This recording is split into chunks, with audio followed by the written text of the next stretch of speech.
Hello everyone, I'm Socks, and if you really put your mind to it, you can be too. And today, I'm here to finally put my 1100 hours of this godforsaken game to use. Risk of Rain 2 is a game that can be pretty damn difficult for a newer player to understand, and while this video won't be a comprehensive guide to all things Risk of Rain, it should help you start off on the right foot. Today, we'll be going through each survivor in the game and going over 3 tips for each of them. Enjoy the video!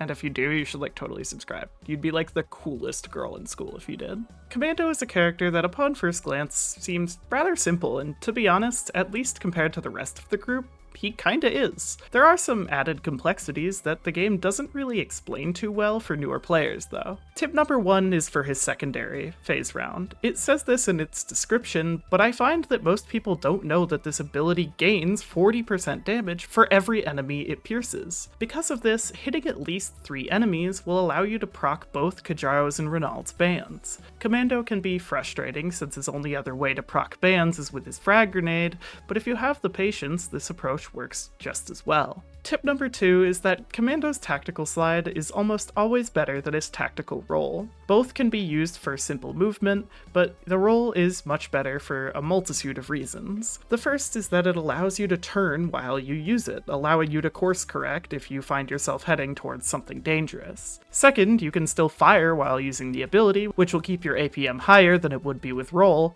And thirdly, when used mid-air, this ability changes from a horizontal slide to a double jump, allowing you to save yourself from fall damage and climb to higher ground more easily. And my last tip for Commando is to take the time to learn how to use Frag Grenade. As much as I hate to admit it, it's definitely an ability that is worth using. It's not as easy to use as Suppressive Fire, but it can be very effective when used correctly. Its bouncing nature makes it pretty unpredictable, so one strategy I like to use is to intentionally aim for the enemy's feet, so that the chance of it bouncing away from them is as low as possible. Huntress is another deceptively simple character. A lot of people see her auto-aim as her primary options and are tricked into thinking she is simple because of that, but in my opinion, that is far from the truth. Let's start with that very auto-aim.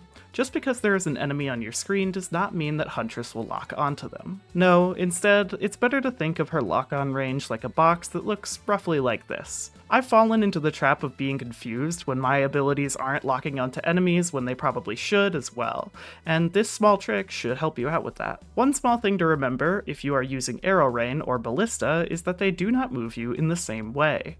Where Arrow Rain will always teleport you directly upwards, Ballista moves you more in a 45-degree angle backwards and up, from the way you are facing. It is designed this way to be more of a disengage, to give you a little more space from enemies in front of you, but it can also be seen as sacrificing some of her movement as well. Ultimately, while I'd personally like Arrow Rain to be on the same level as Ballista, there's no denying that Ballista is objectively better, and it's not like Huntress really struggles with movement to justify needing that extra verticality. Speaking of movement, my final tip for Huntress is that which of her utility abilities you choose to use is really up to preference. Blink is a much longer and directional teleport, meaning you could teleport upwards, than Phase Blink, but Phase Blink will allow you to reposition around the map and dodge attacks far more efficiently and far more often. Blink is usually easier for newer players to understand, but I do recommend that you eventually try to learn how to use Phase Blink because it is Huntress's best form of survivability,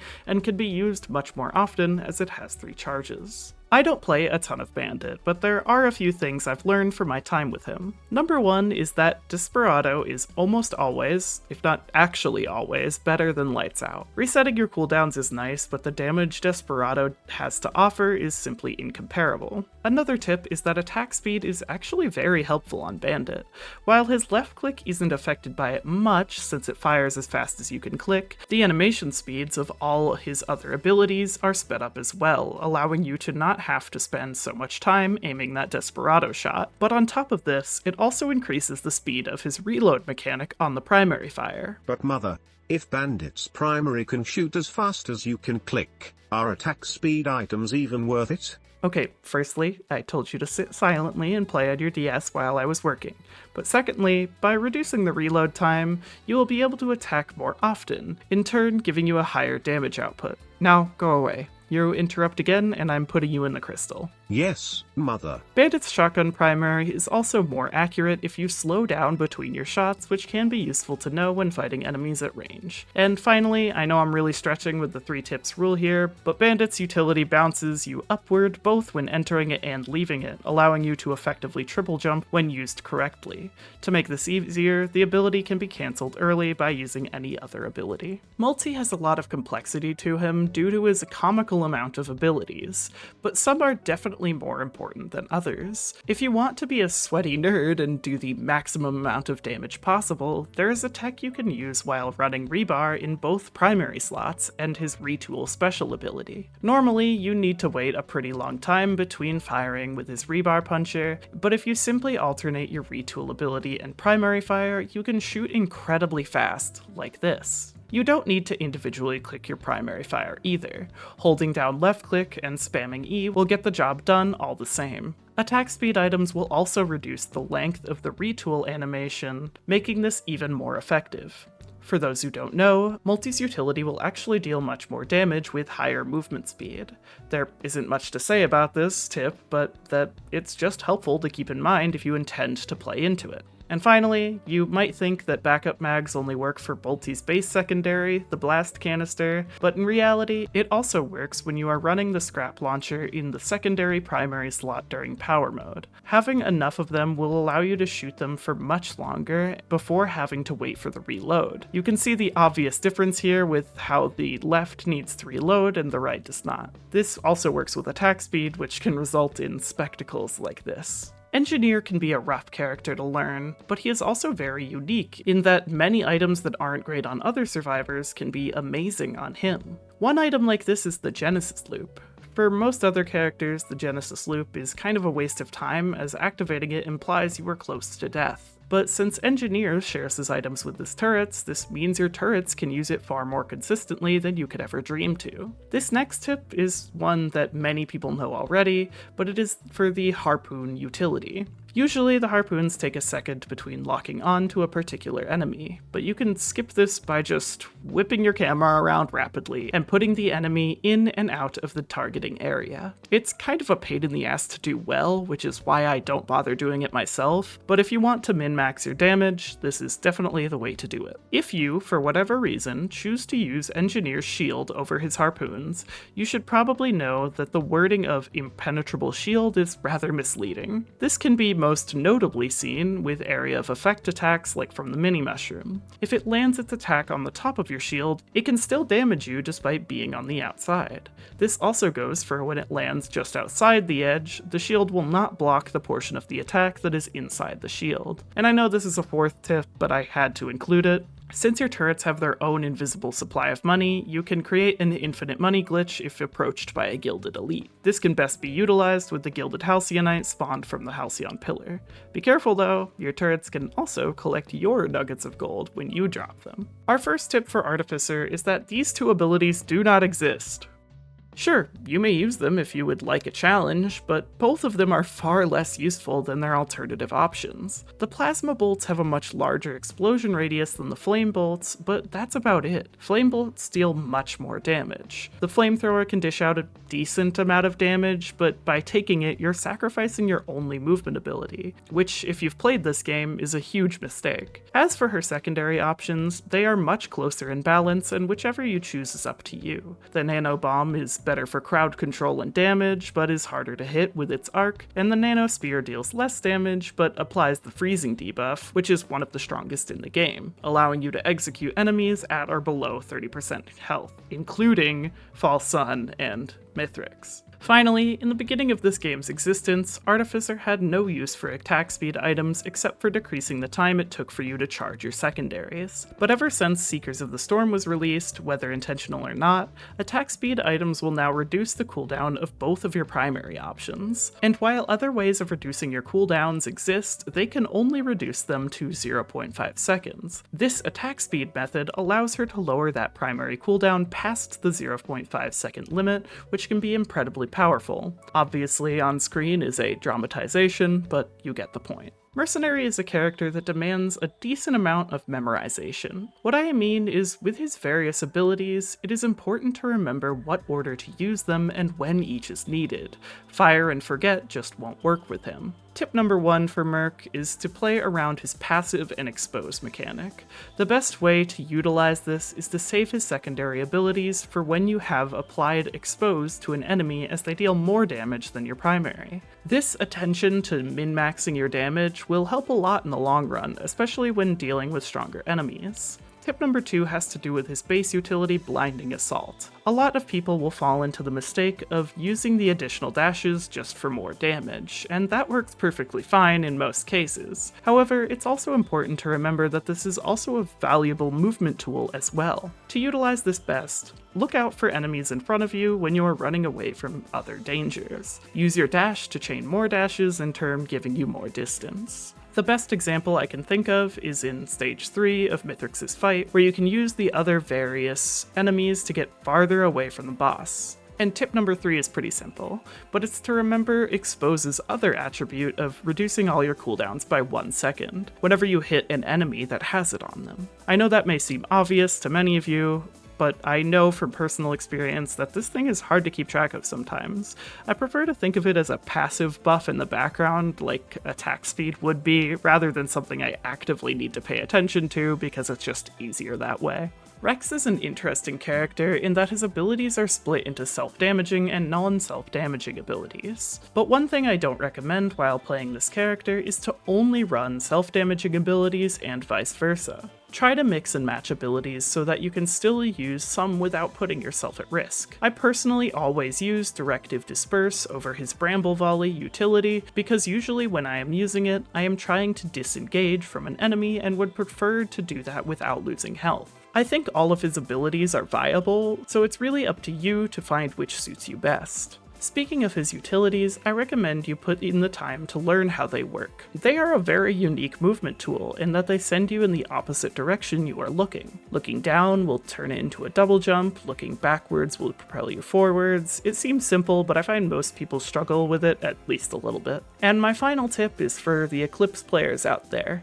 E8 will be difficult for you if you choose to run any self-damaging abilities. This is because Hopu hates the plant and has made it so that his abilities will also apply the Eclipse 8 curse on you when you damage yourself with them. It's a tragic life to live, I know, but I believe in you. If you've seen people who play her regularly, Loader would seem like a pretty brain-dead character to play. And to be honest, she kind of is, but that doesn't make her exempt from having a few interesting techs that are worth learning. Number 1 is the classic tech of grappling off of your pylon. If you don't have anything above you to grapple on, you can simply throw the pylon above you and grapple onto it. The pylon is considered a heavy object, meaning that this works with both of Loader's grappling hooks. Tip number 2 is a shameless recycling of one of Mul-T's tips, but I think it matters more for Loader. Both of her utilities have the heavy attribute, meaning that they will deal much more damage the faster you are moving. The best way to easily get value out of this is to grapple onto an enemy before you hit them with a punch. You'll want to be getting close to the enemies anyways, so it's not like you really need to go out of your way to do this. And tip number 3 here is that while Loader's passives are comically overpowered, it's important to still pay attention to your health bar. I've found myself tricked into being too reckless and aggressive just because I get barrier whenever I hit enemies. I also often forget that I won't take fall damage, and that's honestly just a me problem. But the best tip of all that I can give you is to subscribe to Socks Needs Help. Do it already, please. I'm on a time crunch here and my boss is gonna kill me if I don't get enough subscribers. Jelly Dog time, and despite his goofy brain-dead behavior, he is actually a pretty complicated character. The first tip I'll be going over here is a tech similar to Mul-T's Rebar tech, which allows Acrid to attack much faster with his primary slashes. It looks kind of goofy, but by spamming your sprint button in between your primary slashes, you can attack significantly faster. I personally cannot stand doing this tech because it makes my pinky finger fall off, but if you are disappointed with his primary fire's damage and desperately need the additional regeneration from the third hit, this is the way to do that. Acrid's jump is not as simple as it may seem, team, and there are multiple ways to use it. Firstly, you will go farther the more speed you have. And second, by jumping and looking up at a 45-degree angle while sprinting, you will go the farthest. Just be careful of holding the button because it will activate immediately upon hitting the ground, sometimes wasting a jump charge. A bonus tip about the jump is that it will also finish upon hitting a wall, allowing you to jump to higher platforms that you might not be able to get up to with one jump. Acrid shines in situations where you need to be dealing with many enemies at once. His Epidemic special is great for this, allowing you to deal a lot of damage to enemies in a pretty massive radius. Due to Acrid's poison passive not killing enemies, you can use the Epidemic to finish off all of the enemies that are left at 1 HP. It can be really helpful when you are trying to multitask and don't really want to spend the time to finish all of them off with your melee. But mother, what about Acrid's other passive? Blight. That's it, you're going into the crystal. But mother. No buts. No, please. It's crystal time. You earned this. Captain is a pretty straightforward character for the most part, but he still has some complexities about him. A problem I ran into while playing Captain for the first time was not knowing which beacon was which upon using my special ability. Well, there are two easy ways to remember this. The first is something I never noticed, but down where your abilities are shown in the bottom right, you can see which is which in the M1 and M2 slots. The other way is the way I do it, where you just remember which abilities you clicked on the character select screen.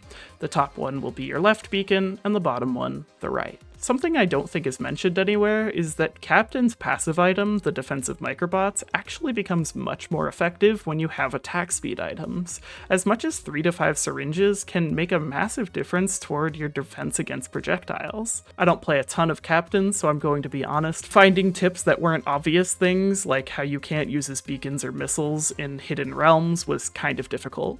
I suppose I'll throw in just a nice, healthy reminder here about how the Diablo Strike deals the 40,000% damage to all enemies within its range. That means you, your drones, and your helpless multiplayer friends too. So just be careful where you put it.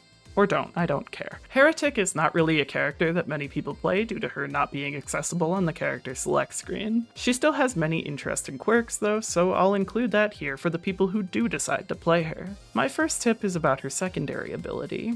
How this ability works and how to control it can be difficult for newer players to get down, and honestly experienced ones too. So here's 2 tips on how it works. The first is that you can more accurately place it by throwing it into a wall or a piece of environment to slow it down.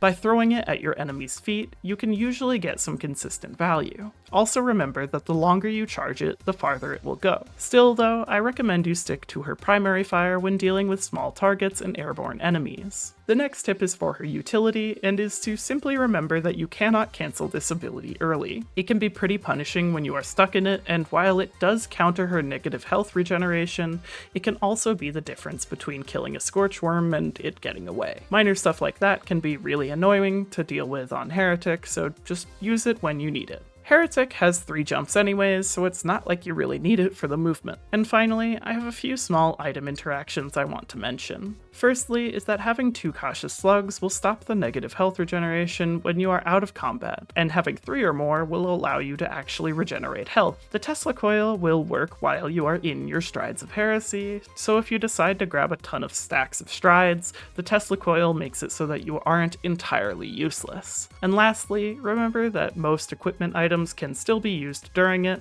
so it can be smart to bring something like a disposable missile launcher along with you. Railgunner is up next, and she has a lot of small things about her that you might not have known. The first notable one is similar to Captain's passive, and is how the perfect reload area you have to hit with her M99 sniper scope after firing actually gets much larger with attack speed items. Backup magazines won't do anything for her semi-automatic sniper scope, but for her base sniper, they will allow you to shoot more than once before having to reload. Attack speed items will also reduce the time in between these shots, though you do have to click individually for each shot. Attack speed items also buff her primary fire in a very interesting way that I'm sure a lot of you have heard of. Due to her primary fire having a slight amount of self-knockback, having enough attack speed will literally allow you to fly. This may look like a gimmick, but if you're smart, you can use this to cancel fall damage and skip doing pillars at commencement. And my last tip for Railgunner is that with her concussion device specifically, you can kind of cancel fall damage or double jump by throwing one beneath you and immediately throwing the second, which immediately detonates the first one you threw. It's kind of hard to pull off, but it can save you from at least a little bit of damage. Speaking of fall damage, remember that her concussion device does not make you immune to fall damage and can damage you if you're not careful. To play Void Fiend effectively, you need to get comfortable with his corruption passive and when to activate it. When left unchecked, it can force you into your corrupted state in times you don't really want it. Because of this, my first tip for him is going to be to pay attention to that corruption meter and use your uncorrupted suppress to sort of buffer when it activates so that you can get more value out of it. The meter itself has some important qualities that you need to remember as well. Both taking and dealing damage will increase the meter, while having healing will reduce it. With each void item you pick up, the minimum amount of corruption you can have gets higher, meaning you will be able to get into your corrupted form more often. You might see people talk about how healing items are bad on Void Fiend, but there's more nuance here that is going unsaid. Void Fiend will need to heal just like any other survivor, but instead of just grabbing any healing items, you'll want to grab things that you have full control over. Items like a healing fruit, fungus, lepton daisy, and other healing items that are very easy to predict and time well so that you can be healed but not to your detriment. And finally, a neat little trick that I believe might be intentional by the developers is that Void Fiend's Uncorrupted Trespass utility gives you just enough height to deal quick fall damage to you if you haven't gone to higher elevation. This is important because it gives you a quick and reliable way to tack on a few more percentage points off of that corruption meter, letting you become corrupted much faster. As some of you may know, Seeker is what I would consider to be my main, and because of that, I'd say I'm pretty confident in my abilities to play her. So listen up. My number one tip for Seeker that you should get down as soon as you start playing her is that every single one of her abilities, except for her primary fire, can cancel fall damage. I'm not going to explain how each one does this, but I'll put a brief clip on screen now of how to do each one. If you're taking any fall damage on Seeker, you're doing something wrong, because you have every tool available to avoid that. My next tip is going to do with her two special abilities, Palm Blast and Meditation. Both abilities have their pros and cons, so I'll just explain what they are so you know what to expect. Meditation is better for consistently getting up to 7 stacks of Tranquility and is better for dealing with large crowds of enemies, especially after its buff. Meditation also has the added bonus of being able to revive your teammates in multiplayer, but I personally don't care for that because I don't have friends. Palm Blast, on the other hand, is more effective for dealing single target damage and having the chance to get multiple stacks of Tranquility in a single use of the ability. If you asked my humble, honest, sexy opinion on which I think is better, I'd unfortunately have to say that Meditation is worth taking more often. However, I do think Palm Blast is more fun to use, and isn't that much worse that you're really sacrificing anything for it. And my last advice is to simply try and remember what Tranquility does for all of your abilities. At baseline, each stack of Tranquility will boost all of your stats by 1%. The third hit of your primary fire deals 50% more damage per stack of Tranquility. Unseen Hand heals for 4% more per stack. Each Orb of Soul Spiral can hit 2 more enemies, up to 25 at 7 stacks, as well as add more barrier per stack of Tranquility. Meditate gains 200% more damage, 10% more healing, and 2 additional meters of size. Palm Blast gets 15% bigger, gains some projectile speed, deals 250 more damage per hit, and deals for 0.03% per ally. And finally, upon reaching 7 stacks of Tranquility, you will receive a Saving Grace buff that increases all of your stats by 7% and revives you once on death. Some small tips I want to throw in here just because I'm playing favorites with my main. You can't use any abilities or equipments while in Sojourn. Sojourn is a great way to proc on taking damage items such as Razor Wire, but also, since you are dealing the damage to yourself, it will proc Void Sent Flame if you are able to stay above 100% health, which is best done with Barrier. By hitting 21 enemies with a single use of Palm Blast, you can instantly get to 7 stacks of Tranquility. The Meditation's explosion does not require line of sight to deal damage. And finally, the first 2 shots of Seeker's primary will go through walls. There's probably more I'm forgetting, but if I remember anything, I'll just make a dedicated video about it. For False Sun, the most important mechanic that you can learn is how growth works.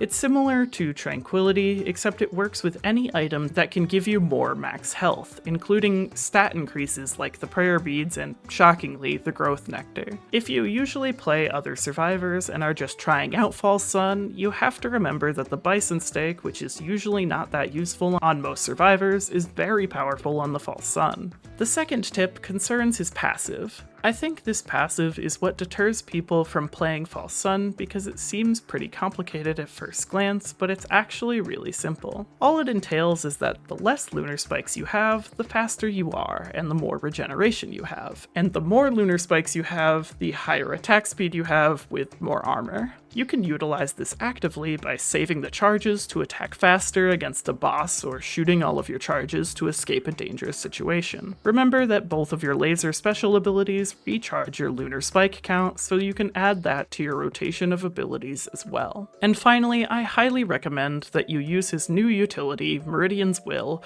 over his other one, Step of the Father. While Step of the Father can be used to dodge things more easily, Meridian's Will is just much stronger overall. It sends you farther, deals about the same damage, and triples all of the buffs you get from your passive for 4 seconds. It's simply more dynamic and less restrictive, so I highly recommend you unlock it as soon as possible. My first chef tip is going to be to always run at least one of his oil spill creating abilities. You aren't losing much from not having it, but the potential damage and utility from the burning or frozen pools respectively is nothing to scoff at. If anything, I'd recommend you actually build into whichever one of the 2 elements you bring into a run. Ignition tanks for burn and high single target damage to get enemies below 30% health so that the freeze kills them. My second tip is the same as it is for Seeker and False Sun, and is to simply remember what each of your abilities does when boosted by Yes Chef. Dice throws 16 cleavers instead of just 1. Seer also shoots 3 fireballs that leave burning oil spills on the ground. Icebox shoots 1 massive ice cube that instantly freezes enemies around it. Roll deals bleed damage to enemies around you. And Oil Spill automatically ignites or freezes the pools of oil it drops. As for which of these are best, I'd say they're all pretty good. I honestly find myself just using the boosted dice most of the time, as you can sit right under a boss and deal massive damage with this attack. And I will say that, at least from what I've seen, the boosted roll seems kind of pointless. Our last tip for Chef, and our last tip of the video, is to just get used to how his primary cleavers work. Holding them out for damage over time isn't that useful, but instead the value comes from after you recall them, since the cleavers that are held out will deal twice as much damage and have twice the proc coefficient upon being recalled. I personally don't think about this that much, but if you really want to min-max the shit out of this game, that will help. And that's all, folks. What did you think of my tips? I hope they were useful. Mother. And if they were, Mum. I am very Mummy. happy to hear that. Mother. Excuse me one moment. What do you want, Paint Bucket? Mother, may I please be let out of the crystal now? Fine, but if you interrupt these videos again, I'm taking away your DS for a month. You wouldn't. I would, so either behave or say goodbye to that level 87 Embor on Pokemon Black, alright? Thank you, Mother. Anyways, if you did enjoy the video, a subscribe would really help me out. Thank you to our members for supporting the channel like they always do, and thank you again for watching. Bye-bye.